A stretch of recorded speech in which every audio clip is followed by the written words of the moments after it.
Assalamualaikum warahmatullahi wabarakatuh. Halo semuanya, jumpa kembali dengan saya, Kang Restu. Apa kabar kalian semua? Semoga kalian selalu sehat, baik dan tentunya dimudahkan segala urusannya oleh Tuhan Yang Maha Esa. Amin amin ya rabbal alamin. Oke, seperti biasa kali ini saya akan menceritakan sebuah kisah horor. Melanjutkan cerita yang kemarin. Sebelum masuk ke ceritanya, bagi kalian yang baru bergabung, jangan lupa klik tombol subscribe-nya. Klik juga lonceng notifikasinya serta like video ini, agar kalian tidak ketinggalan cerita-cerita terbaru dari channel kami. Oke, terima kasih. Dan langsung saja tanpa berlama-lama lagi. Bagaimana kisahnya? Ini dia ceritanya. Sementara Diki yang memang sedang merencanakan untuk balas dendam kepada ayahnya sendiri, akibat dia telah melakukan tumbal dan merugikan para gadis muda yang telah menjadi pacarnya. Sementara di sisi lain saat itu, Dimas juga tidak tahu kapan tepatnya perasaan dia kepada Diki mulai tumbuh.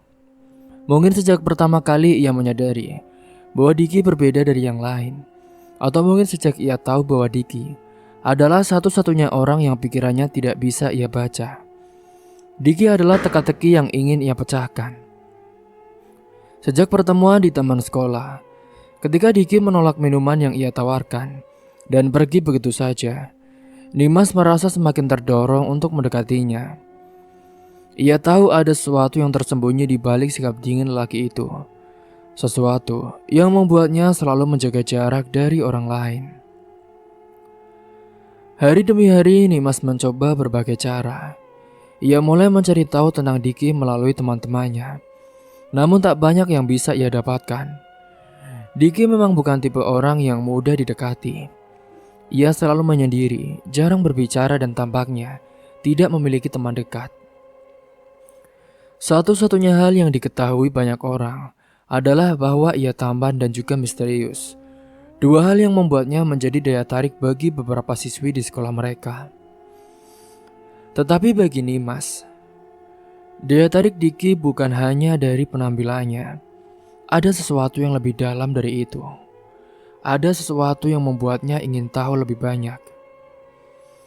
Setiap kali Diki duduk sendiri di taman ataupun sudut kelas, Nimas akan mencoba mendekatinya. Kadang ia hanya duduk di dekatnya, tanpa berkata apa-apa. Kadang ia mencoba mengajaknya bicara, meskipun Diki hanya merespon dan anggukan, atau sekedar melirik sebentar sebelum kembali diam. Namun semakin sering ia mencoba mendekati Diki, semakin jelas bahwa lelaki itu tidak ingin didekati. Diki mulai menghindarinya. Ia tidak hanya pergi setiap kali Nimas datang, tapi juga mulai menjauh dari tempat-tempat yang biasanya ia kunjungi. Jika Nimas ada di perpustakaan, Diki tidak akan masuk. Jika Nimas menunggu di taman, Diki akan memilih tempat lain untuk duduk. Awalnya Nimas berpikir ini hanya kebetulan. Namun semakin lama ia sadar bahwa Diki benar-benar berusaha menjauh darinya. Hingga singkatnya pada akhirnya, suatu hari sepulang sekolah saat Nimas kembali mencoba mendekatinya. Ia ingin berbicara dengan Diki di koridor yang sepi. Namun Diki tiba-tiba berhenti dan menoleh kepadanya dengan tatapan tajam. Nimas, kenapa kau selalu mengikutiku? Suaranya dingin. Nimas terkejut. Ini pertama kalinya Diki berbicara langsung kepadanya dengan nada yang begitu serius. Diki, aku hanya ingin... Sudah, jangan mendekatiku lagi. Nada suaranya keras, membuat Nimas menjadi beku di tempatnya. Aku tidak butuh teman. Aku tidak butuh siapapun. Jadi berhentilah. Jangan ganggu aku lagi, ucap Diki saat itu. Setelah mengatakan itu, Diki pun berbalik dan pergi, meninggalkan Nimas yang masih berdiri di tempatnya dengan perasaan campur aduk. Namun saat itu sesuatu yang aneh pun terjadi. Saat Diki sudah berbicara dengan penuh kemarahan, saat emosinya begitu kuat, Dimas merasakan sesuatu. Seperti kilasan perasaan yang bukan berasal dari dirinya sendiri. Ini untuk pertama kalinya, akhirnya Dimas, ia bisa merasakan sesuatu dari dalam hati Diki. Dia bisa membaca pikirannya. Diki sepertinya mengalami trauma. Namun trauma apa? Dimas masih belum tahu. Yang jelas itu adalah rasa sakit yang mendalam. Namun Dimas memang tidak bisa memahami sepenuhnya. Loh, kenapa Diki trauma ya? Apa yang membuat dia begitu tertutup? Sebenarnya, apa yang telah terjadi padanya sih? Dimas merasa semakin penasaran. Tetapi di saat yang sama ia juga merasakan sesuatu yang lain. Perasaan yang selama ini ia abaikan. Perasaan yang baru pertama kali ia rasakan di dalam hidupnya. Ia menyukai Diki, bukan hanya karena misterinya, bukan hanya karena rasa penasarannya, tapi karena ada sesuatu dalam diri Diki yang membuatnya ingin tetap berada di dekat lelaki itu. Dan Dimas tahu ia tidak bisa menyerah begitu saja. Malam itu pun Dimas menceritakan semuanya kepada Eli. Eli, sahabat sejatinya, adalah satu-satunya orang yang bisa ia percaya. Setelah mendengar ceritanya, Eli pun terdiam sejenak, sebelum akhirnya tersenyum kecil. Dimas, kamu jatuh cinta kepadanya ya? Tanyanya langsung. Dimas pun terkejut. Apa sih El? Enggak ah, udah. Kamu suka Diki ya? Ulang Eli dengan nada santai. Kamu juga bahkan tidak menyadarinya kan sampai sekarang? Dimas selalu membuka mulutnya, hendak membantah, tetapi tak ada kata yang keluar. Eli benar. Ia memang menyukai Diki. Menyadari itu, Dimas merasakan dadanya berdebar lebih kencang. Aku tidak tahu harus bagaimana. Eli menatapnya dengan penuh perhatian. Kalau kamu benar-benar ingin mengenalnya lebih dalam, maka kamu harus lebih pintar. Dimas, jangan terlalu terburu-buru. Sepertinya Diki itu adalah cowok yang beda dari cowok lain. Kalau kamu mau mendekatinya dengan cara yang sama terus-menerus, mungkin dia akan semakin menutup diri. Dimas mengangguk menyerap setiap kata yang diucapkan Eli. Jadi, aku harus bagaimana? Eli tersenyum. Aku akan membantumu, Dimas. Dimas menatap sahabatnya dengan penuh harapan. Bagaimana caranya? Kita cari tahu lebih banyak tentang dia. Kita cari cara agar dia bisa membuka diri tanpa mereka paksa. Dan yang paling penting, kita lakukan ini dengan sabar. Ucap Eli menjelaskan. Dimas pun mengangguk saat itu. Ia tahu ini tidak akan mudah. Tapi jika ada orang yang bisa membantu Diki keluar dari kegelapan yang menyelimutinya, Dimas ingin menjadi orang itu. Karena saat ini, Dimas sudah menemukan kejelasan. Di balik dinginnya Diki ternyata ada rasa trauma yang bisa dibaca dari pikirannya. Kini singkatnya, Dimas semakin hari semakin memahami bahwa jika ia benar-benar ingin mendekati Diki, bukanlah hal yang mudah. Namun setelah berbicara dengan Eli, ia mencoba mengubah pendekatannya. Jika dulu ia terlalu terburu-buru, kini ia lebih bersabar. Dimas memang wanita pendiam, namun jika dia sudah jatuh cinta kepada seorang, dia akan mengejarnya sampai mendapatkannya. Ini singkatnya pun ia tidak lagi mencoba mendekati Diki secara langsung. Kini sebaliknya, ia hanya berusaha menunjukkan keberadaannya dengan cara yang lebih halus. Mengucapkan hai singkat saat melewati Diki di koridor. Menaruh kotak susu di mejanya tanpa sepatah kata pun, atau sekadar duduk tidak jauh darinya tanpa mengganggu. Walaupun Diki tetap menjaga jarak, Dimas merasa bahwa ia tidak lagi terlalu berusaha menghindarinya seperti sebelumnya. Ada momen-momen kecil di mana Diki terlihat sedikit melunak, meskipun ia tidak mengucapkan apapun. Hingga suatu sore, Dimas tanpa sengaja melihat sesuatu yang mengejutkan. Saat itu, ia baru saja keluar dari sekolah lebih lambat dari biasanya karena harus mengembalikan buku ke perpustakaan. Saat melewati sebuah gang kecil di dekat sekolah, ia melihat dua sosok berdiri di sana, Diki dan juga seorang pria yang lebih tua. Dimas mengenali pria itu dari ciri fisiknya yang menyeramkan. Dan itu ternyata dia adalah ayah dari Diki. Namun yang mengejutkan Dimas adalah pemandangan yang terjadi di hadapannya. Plak! Tamparan keras saat itu mendarat di pipi Diki. Dimas terkejut. Tubuhnya seketika membeku di tempat. Ia bisa melihat ekspresi Diki yang tetap datar, tidak menunjukkan tanda-tanda kesakitan, seolah sudah terbiasa dengan perlakuan seperti itu. Dasar, kau pikir kau bisa melarikan diri dariku, ha? Anak kurang ajar. Suara pria itu terdengar rendah namun penuh amarah. Diki tidak menjawab. Ia hanya menunduk tanpa ekspresi. Kamu tuh jangan macam-macam ya, Diki. Kau tahu kan apa yang bakal terjadi jika kamu berani membanggang ayah? Lanjut pria itu. Dimas merasakan jantungnya berdetak semakin cepat. Ada sesuatu yang jahat dalam suara pria itu. Dimas tahu, ini bukan sekedar pertengkaran biasa antara ayah dan juga anak.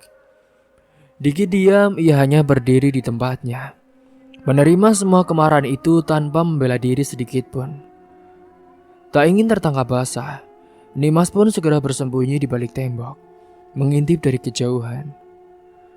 Ayah Diki pun akhirnya pergi meninggalkan anaknya yang tetap berdiri di tempat, menatap kosong ke tanah. Saat itu juga Dimas pun mengambil keputusan.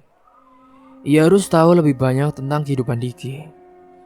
Maka hari itu pun ia nekat mengikuti Diki dari kejauhan. Diki berjalan sendirian menyusuri jalanan sepi desa. Pikirannya seolah penuh dengan sesuatu yang berat. Dimas memastikan jaraknya cukup jauh agar tidak ketahuan. Hingga akhirnya, Diki berhenti di depan sebuah rumah tua yang besar dan juga suram. Dimas menahan nafas saat itu. Ia tidak pernah melihat rumah itu sebelumnya. Rumah itu tampak berbeda dari rumah-rumah lain di desa ini. Tidak ada cahaya yang menyala dari dalamnya. Jendelanya tertutup rapat, dan catnya pun mulai mengelupas, menunjukkan tanda-tanda keusangan yang menyeramkan. Namun yang membuat Dimas merinding bukanlah tampilan fisik dari rumah itu. Begitu ia semakin dekat dari rumah itu, tubuhnya langsung merasakan sesuatu yang aneh. Udara di sekitarnya terasa lebih dingin. Bulu kuduknya berdiri tanpa alasan. Dan yang paling mengejutkan, ia mulai mendengar suara-suara. Seperti suara tangisan. Bukan satu atau dua tetapi banyak. Jeritan perempuan yang terdengar putus asa, penuh kesakitan dan juga kesedihan. Dimas menahan nafas. Apa yang sebenarnya terjadi di rumah ini? Kenapa banyak sekali aura negatif? Ia mencoba fokus, menggunakan kepekaannya untuk melihat lebih dalam dari dunia yang tak kasat mata. Saat itu juga matanya menangkap sosok hitam besar berdiri di depan gerbang rumah Diki. Sosok itu tidak terlihat seperti manusia. Tingginya lebih dari 2 meter dengan mata merah menyala yang penuh kebencian. Aura yang keluar dari makhluk itu pun sangat kuat. Begitu pekat dengan kegelapan dan juga kebrutalan. Penjaga. Itu bukan sembarang makhluk gaib. Itu adalah penjaga rumah ini. Dimas pun mundur beberapa langkah. Jantungnya berdetak dengan kencang. Sosok itu menatapnya seolah tahu bahwa ia bisa melihatnya. Dan saat itu juga, suara geraman rendah terdengar dari mulut makhluk itu. Makhluk itu menatap Dimas. Dimas tahu ia tidak bisa tinggal lebih lama di sini. Hingga saat itu setelah sudah mengetahui di mana keberadaan rumah tempat tinggal dari Diki, ia pun segera berbalik dan pergi secepat mungkin. Sesampainya di rumah saat itu, ia pun langsung menemui kakeknya. Kakeknya yang sudah lama mengetahui bahwa memang Nimas ini juga memiliki kepekaan terhadap dunia gaib. Menatapnya dengan serius saat mendengar ceritanya. Ada apa, Cuk? Kek, Kakek sudah tahu apa yang kau lihat? tanya kakeknya dengan pelan. Nimas menarik nafas dalam-dalam. Rumah Diki, kek. Auranya sangat buruk. Aku juga mendengar suara jeritan perempuan banyak sekali dan ada sesuatu di sana, kek. Sosok penjaga itu ternyata bukan makhluk biasa, kek. Dia sangat jahat. Kakeknya mengangguk pelan. Matanya menyipit seolah sedang berpikir. Kalau benar begitu, berarti ada sesuatu yang sangat mengerikan di rumah itu. Nimas menelan ludah. Tapi kek, apa mungkin ada hubungannya dengan hilangnya Caca, kek? Lagian kan kemarin jasad dari Caca, ya, Iya, bisa jadi. karena saat itu memang jenazah dari Caca adalah dipotong menjadi 3 bagian. Kakeknya menatapnya lama sebelumnya akhirnya menghela nafas. Kakek masih belum bisa memastikan. Tapi satu hal yang jelas, kamu harus berhati-hati nih, Mas. Ya, Tapi kek, apa maksudnya, kek? Mereka tahu. iya, mereka tahu kau bisa melihat mereka. Dan jika mereka tahu kau mencoba ikut campur, maka dia juga bisa membuat hal jahat kepada kamu. Ia pun tidak melanjutkan kalimatnya, tapi Nimas mengerti. Ia dalam bahaya, namun ini bukan saatnya untuk mundur. Nimas tahu bahwa ada sesuatu yang tersembunyi di balik rumah itu. Sesuatu yang mungkin berhubungan dengan Diki, dengan Caca, dan mungkin juga dengan kejahatan yang lebih besar. Dan ia bertekad untuk mencari tahu. Namun di sisi lain, ia juga tetap ingin memperjuangkan cintanya kepada Diki. Dan ingin membantunya dia, terbelenggu dari sikap trauma yang masih membelenggu di hatinya. Kini singkat cerita, sepulang sekolah saat keesokan harinya, atau tepatnya 3 hari setelah dia berhasil mengikuti Diki, Dimas berjalan cepat menyusuri jalan setapak yang biasa ia lewati. Ia tahu kebiasaan Diki yang selalu pulang melewati jalur itu. Menjauhi keramaian, hatinya berdebar kencang. Bukan karena takut, tetapi karena ia sudah membulatkan tekadnya. Hari ini, ia harus menghadapi Diki secara langsung. Saat langkahnya mendekati tikungan, ia melihat sosok itu. Diki berjalan perlahan dengan tatapan kosong ke tanah. Langkahnya terlihat berat, seolah pikirannya dipenuhi beban yang tak tertahankan. Dimas menarik nafas dalam-dalam sebelum akhirnya memanggilnya. Diki. Diki berhenti. Baunya sedikit menegang tetapi ia tidak langsung menoleh. Dimas mendekat beberapa langkah berdiri tepat di sampingnya. Dik, kita perlu bicara, Dik. Ujar Dimas dengan suara lembut namun tegas. Diki masih diam. Ia menatap ke depan tidak memberikan reaksi apapun. Aku tahu kau selalu menghindar, Dik. Aku tahu kau tidak ingin orang lain mendekatimu. Tapi aku tidak bisa pura-pura tidak tahu, Dik. Aku sudah melihat sesuatu yang seharusnya tidak kulihat. Aku sudah tahu semuanya tentang kamu. Kali ini Diki menoleh. Ekspresinya masih sama dinginnya. Apa maksudmu? Nimas menggigit bibirnya sebelum berkata. Jadi, kemarin malam, aku mengikutimu. Mata Diki melebar, tubuhnya menegang. Aku melihat rumahmu, Dik. Aku juga melihat kamu ditampar oleh ayahmu. Saat itu, aku juga mendengar suara-suara. Aku melihat sesuatu di depan gerbang rumahmu. Sesuatu yang bukan berasal dari dunia ini. Aku bisa membaca semua pikiranmu, Dik. aku memiliki kepekaan terhadap hal gaib seperti itu? Diki terdiam. Matanya menatap lurus ke mata Nimas, seolah mencoba membaca apakah yang gadis itu katakan benar atau tidak. Nimas melanjutkan, dan bukan hanya itu saja. Sejak kecil, aku juga memiliki firasat yang tajam. Aku tahu siapa yang memiliki niat buruk padaku, siapa yang berbohong, siapa yang menyembunyikan sesuatu. Diki tidak langsung merespon, tapi ada kilatan keterkejutan dalam matanya.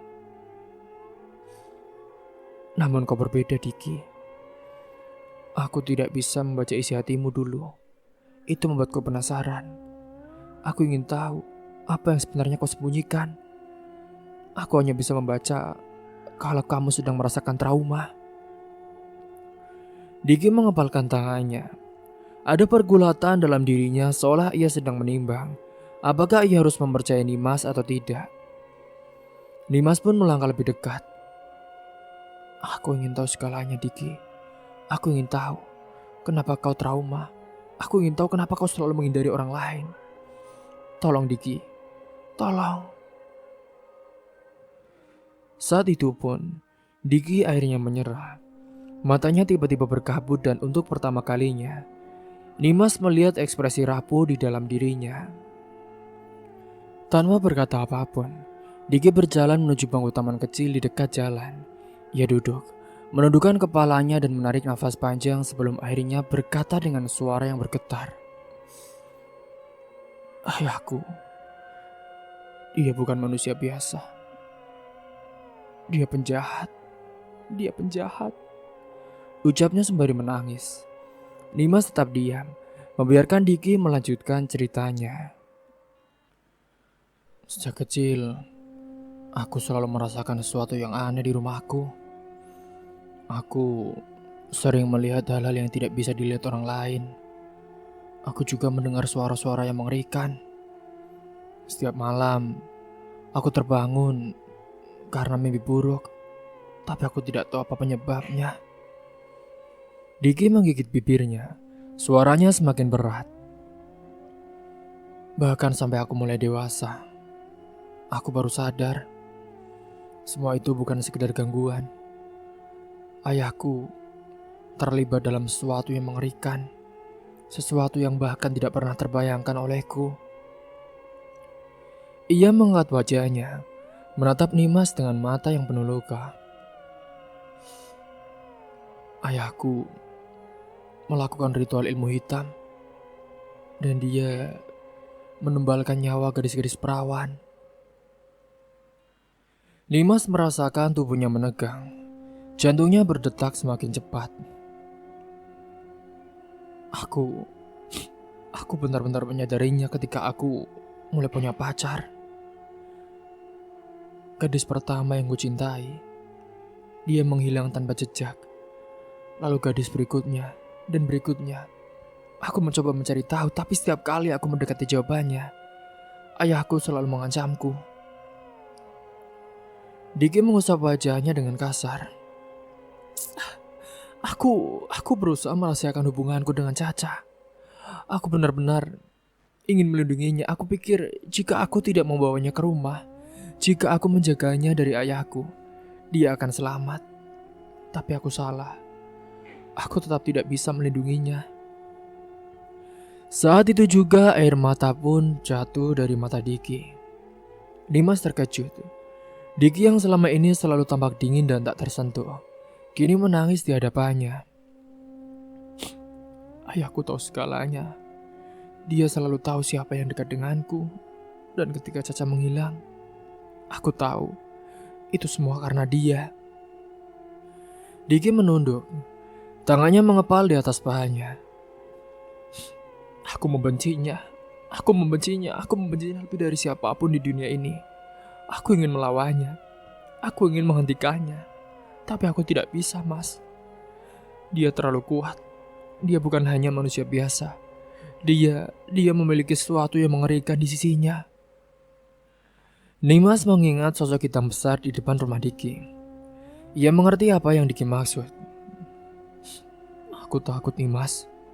Aku takut jika aku terlalu dekat dengan seseorang, mereka akan menjadi korban berikutnya. Itu sebabnya aku selalu menjauh. Itu sebabnya aku menolak siapapun yang berusaha mendekatiku. Aku tidak mau kehilangan orang lain lagi. Nimas menatapnya lama. Ia bisa merasakan ketakutan, kesedihan, dan amarah dalam diri Diki. Tapi di saat yang sama, ia juga melihat sesuatu yang lain, yaitu keinginan untuk melawan. Keinginan untuk membebaskan dirinya dari bayangan ayahnya. Nimas menarik nafas dalam-dalam. Kau tidak perlu melawan sendirian, Diki. Aku ada di sini. Diki menoleh menatapnya dengan tatapan bingung. Diki, aku akan membantumu. Aku tahu ini bukan hal yang mudah, tapi aku tidak bisa membiarkanmu menghadapi semua ini sendirian. Aku juga memiliki firasat yang tajam dan sesuatu keistimewaan sepertimu. Aku bisa melihat dan merasakan hal-hal yang tidak bisa dirasakan orang biasa. Aku yakin dengan kekuatanku dan bantuan kakekku, kita bisa menemukan cara untuk melawan ayahmu. Diki menatap Nimas lama, seolah berusaha mencari kepastian dalam kata-kata gadis itu. Tapi kau tidak mengerti, Nimas. Ini bukan hanya soal keberanian, ini soal nyawa. Jika kau ikut campur, maka kau juga bisa. Diki, aku tahu resikonya, tapi aku tidak peduli. Aku lebih memilih menghadapi bahaya daripada hanya duduk diam dan membiarkan kejahatan ini terus terjadi. Diki terdiam, ada sesuatu dalam tatapan Nimas yang membuatnya tersentuh. Untuk pertama kalinya dalam hidupnya, seseorang benar-benar ingin membantunya. Dan untuk pertama kalinya ia merasa tidak sendirian. Tanpa sadar, Diki mengangguk pelan. Mungkin ini saatnya ia berhenti melarikan diri. Malam itu udara terasa lebih dingin dari biasanya. Langit gelap tanpa bintang. Seolah alam semesta tahu bahwa sesuatu yang besar akan terjadi. Di rumah Nimas, Diki duduk berhadapan dengan seorang lelaki tua yang memiliki sorot mata tajam, yaitu kakek Nimas. Diki masih tidak percaya bahwa dirinya kini berada di sini, meminta bantuan seorang yang baru dikenalnya. Namun setelah melihat sendiri bagaimana Nimas dan kakeknya begitu memahami dunia yang selama ini hanya ia alami sendirian, Diki tahu ia tidak punya pilihan lain. Jadi, kamu ingin melawan ayahmu sendiri? Kakek Nimas bertanya dengan suara berat. Matanya menatap dalam seolah mencoba menembus pikiran Diki. Diki mengangguk pelan. Aku tidak bisa membiarkan dia terus melakukan ini, Kek. Sudah terlalu banyak korban. Aku harus menghentikannya sebelum ada yang lain menjadi tumbal. Kakek Nimas menyandarkan tubuhnya ke kursi kayu tua yang sudah lama ia gunakan. Tangannya mengelus jenggot putihnya, berpikir sejenak sebelum akhirnya berbicara lagi. Tapi ayahmu bukan orang biasa. Aku sudah merasakan aura hitam yang menyelimuti rumahnya. Rumahmu, dia bukan hanya menggunakan ilmu hitam, tapi juga sudah menyerahkan jiwanya pada kekuatan gelap. Diki mengepalkan tangannya. Aku tahu itu, Kak. Aku hanya ingin tahu bagaimana aku bisa menghentikannya. Kakek Nimas terdiam beberapa saat sebelum akhirnya berdiri dan berjalan menuju rak kayu tua di sudut ruangan. Ia mengambil sebuah buku tua yang sampulnya sudah kusam dan diletakkannya di atas meja. Ilmu hitam sekuat apapun pasti memiliki kelemahannya, katanya sambil membuka halaman demi halaman buku itu. Namun, melawan seorang seperti ayahmu tidak bisa dilakukannya hanya dengan tekad. Kau harus tahu bagaimana cara menghadapi kekuatan jahatnya. Dimas dan Eli yang sejak tadi mendengarkan percakapan itu, tanpa bersuara mulai merasa tegang. Mereka tahu bahwa mereka sekarang terlibat dalam sesuatu yang sangat berbahaya karena taruhannya nyawa. Aku siap, kek. Aku siap. Kakek Nimas menatapnya lama sebelum akhirnya mengangguk. Baiklah, tapi kau harus tahu, ini bukan sekedar pertarungan antara ayah dan anak. Ini pertarungan antara kebaikan dan kegelapan. Jika kau kalah, bukan hanya nyawamu yang terancam, tapi juga jiwa dan kebebasanmu. Diki menelan ludah. Ia tahu risikonya, tapi ia sudah tidak punya pilihan lain. Malam itu juga kakek Nimas pun mulai mengajarkan Diki dan Nimas tentang cara menghadapi ilmu hitam. Ia mengajarkan mereka doa-doa perlindungan, cara mengenali energi negatif, dan yang paling penting, bagaimana menjaga ketenangan hati agar tidak mudah terpengaruh oleh kekuatan jahat. Kini setelah mereka berlatih cukup lama dan mempersiapkan diri, hari pun telah tiba. Malam itu ketika mereka memutuskan untuk menghadapi ayah dari Diki. Diki, Nimas, Eli, dan kakek Nimas berdiri di depan rumah besar yang sudah lama dikuasai oleh kegelapan. Rumah itu tampak lebih menyeramkan dari biasanya. Udara di sekitarnya terasa lebih berat, seolah ada sesuatu yang tak terlihat yang mengawasi mereka. Kalian semua siap? Tanya kakek Nimas. Diki menarik nafas dalam-dalam sebelum mengangguk. Aku siap, kek. Nimas dan Eli juga mengangguk. Meskipun mereka tidak bisa menyembunyikan ketegangan di wajah mereka. Mereka melangkah masuk. Begitu melewati gerbang pertama, suasana langsung berubah. Angin berembus kencang, udara terasa lebih dingin, dan suara-suara aneh mulai terdengar. Seolah rumah itu sendiri tahu bahwa kehadiran mereka bukan untuk hal baik. Diki memimpin langkah dengan penuh keyakinan. Ia berjalan menuju ruang tamu di mana ia tahu ayahnya selalu berada di malam-malam seperti ini. Saat mereka memasuki ruangan itu, di sana duduk di kursi besar terukir. Ayah Diki menunggu mereka. Ayah sudah menunggumu, anakku. Ayah, aku datang untuk menghentikanmu. Menghentikanku? Kau pikir kau bisa? Saat itu juga, ruangan terasa semakin dingin. Lampu-lampu redup berkedip-kedip dan bayangan di sekitar mereka mulai bergerak sendiri. Nimas merasakan bulu kuduknya berdiri. Ia bisa merasakan kehadiran sesuatu yang sangat jahat di dalam ruangan itu. Kau sudah terlalu jauh dalam kegelapan. Tobat, kata kakek Nimas dengan suara mantap. Namun ayah Diki menatap kakek Nimas dengan tatapan tajam.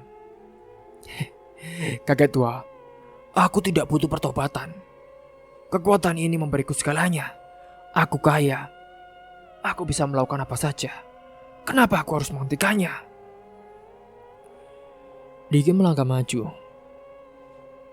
Ayah, karena kekuatan itulah tidak memberimu apapun selain kehancuran, ayah.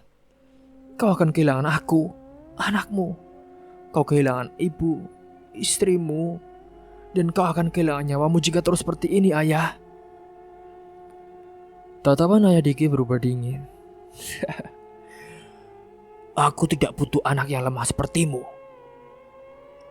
Saat itu juga, angin bertiup kencang, dan sosok hitam besar muncul dari belakang ayah Diki.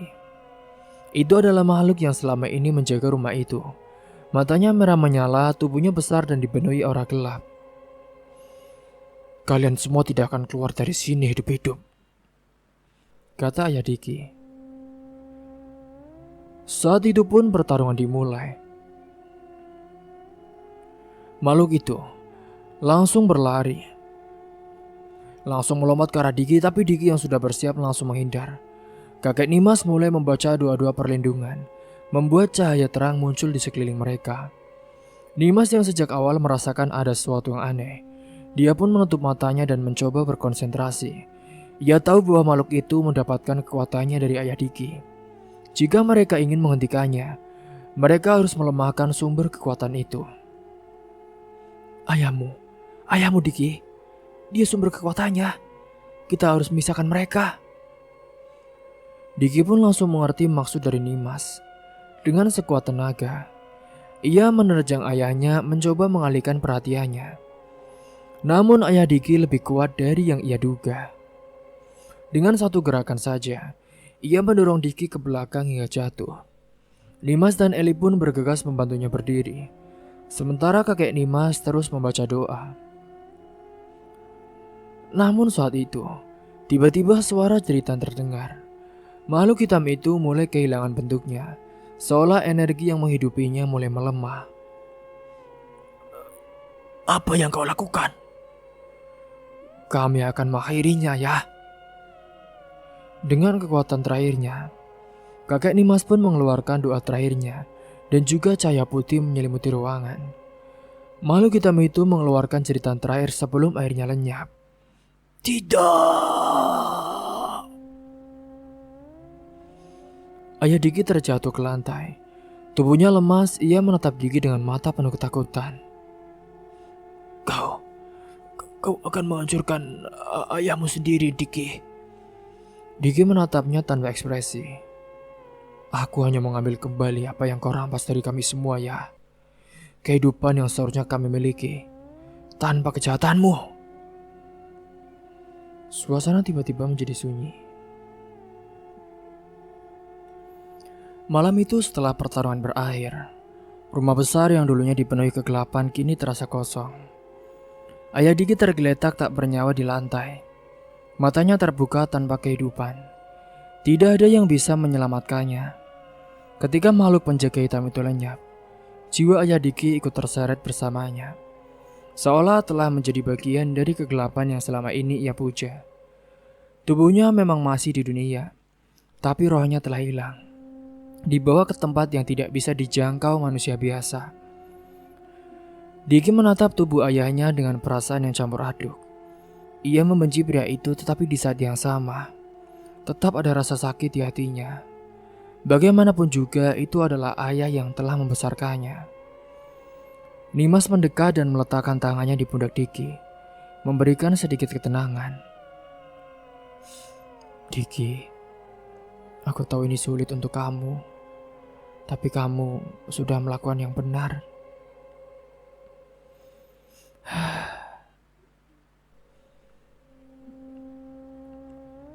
Hingga singkatnya, berita itu pun tentang kematian ayah Diki dengan cepat menyebar. Namun yang lebih mengejutkan lagi adalah pengungkapan kasus menghilangnya banyak gadis di kota itu selama bertahun-tahun juga ikut terbongkar. Pihak kepolisian yang sejak lama tidak menemukan jejak akhirnya mendapatkan titik terang. Saat rumah besar itu diperiksa lebih dalam, ditemukan bukti-bukti mengerikan, catatan ritual pakaian para korban dan bahkan beberapa sisa tubuh yang telah lama membusuk. Semua orang gempar. Selama ini mereka tidak pernah menyangka bahwa pembunuh kejam yang telah menghantui kota mereka adalah seorang pria kaya yang dihormati. Para keluarga korban yang telah kehilangan putri mereka pun menangis penuh duka, namun sudah ikhlas merelakan semuanya. Dan di tengah semua itu, Diki mengambil keputusan besar. Ia menjual semua kekayaan yang dimilikinya, rumah mewah tempat ia tinggal, mobil-mobil mahal yang dulu diberikan ayahnya, serta semua aset yang masih tersisa. Dan uang hasil penjualan itu pun ia berikan kepada keluarga korban. Bukan karena uang bisa menggantikan nyawa mereka, tapi aku ingin menebus dosa yang telah dilakukan ayahku. Meski aku tahu itu tidak akan cukup. Satu persatu keluarga korban menerima uang tersebut. Beberapa dengan air mata, beberapa dengan kemarahan yang saat itu masih belum bisa reda. Tapi mereka semua tahu Diki tidak bersalah atas perbuatan ayahnya. Hingga singkatnya saat itu, setelah kejadian itu, beberapa bulan kemudian, Diki meninggalkan kehidupan lamanya. Dulu ia adalah anak orang kaya yang selalu hidup dalam kemewahan. Kini ia lebih memilih hidup sederhana. Setelah semua yang mereka lalui bersama, kini perasaan Diki terhadap Nimas semakin kuat. Ia bukan lagi lelaki yang tertutup dan penuh trauma. Ia masih dingin kepada banyak orang, tetapi di hadapan Nimas, ia menjadi seorang yang berbeda. Ada kehangatan di dalam dirinya yang hanya bisa dilihat oleh Nimas. Setiap hari mereka bersama, Diki menunjukkan cintanya dengan cara yang tidak biasa. Tidak dengan kata-kata manis, tapi juga dengan tindakan nyata. Kini saat itu, setelah semua yang mereka lalui bersama, Nimas pun akhirnya mendapatkan cinta yang dulu dia incar. Ia telah kehilangan banyak hal dalam hidupnya. Keluarga, harta, bahkan masa kecil yang seharusnya bahagia. Namun saat ini, ada satu hal yang membuat Diki tidak ingin ia lepaskan. Dan itu adalah cinta yang telah tumbuh di hatinya untuk Nimas. Ia ingin menghabiskan sisa hidupnya bersama gadis itu. Nimas yang awalnya terkejut dengan ucapan Diki, akhirnya tersenyum. Ia tahu di dalam hati yang dingin itu tersimpan perasaan yang begitu dalam dan tulus. Masa lalu yang kelam memang tidak akan pernah bisa dihapus. Tapi masa depan adalah sesuatu yang bisa mereka ciptakan bersama. Dan itulah yang akan mereka lakukan. Kini pun saat itu, Diki semakin akrab dengan keluarga Nimas. Bahkan mereka berencana setelah lulus sekolah SMA nanti, mereka akan melakukan pernikahan.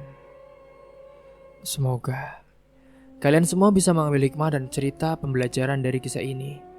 Mungkin itu saja yang dapat saya sampaikan.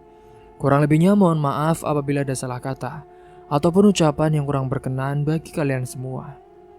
Sampai jumpa di cerita terbaru yang lainnya. Akhir kata, wassalamualaikum warahmatullahi wabarakatuh.